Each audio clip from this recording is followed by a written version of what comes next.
پروګرام د آغاز دپاره د تلاوت کلام پاک ته به قاري احمد زکي ته خواست چې راشي قرآن پاک تلاوت وکړي. قاري احمد زکي. أعوذ بالله من الشيطان الرجيم. بسم الله الرحمن الرحيم. يا أيها النبي إنا أرسلناك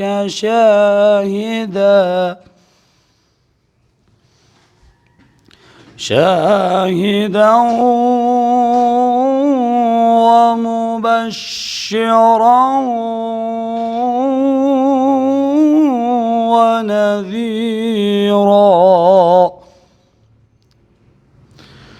وداعيا إلى الله بإذنه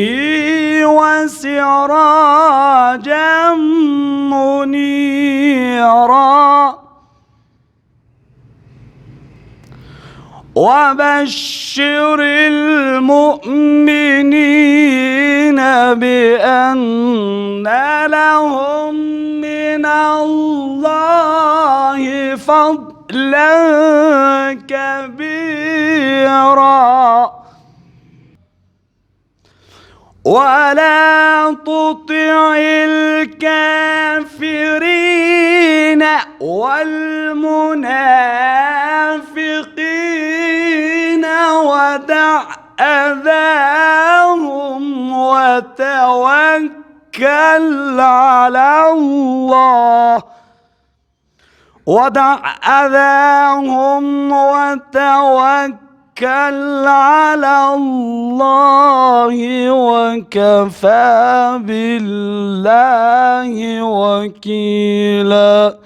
صدق الله العلي العظيم.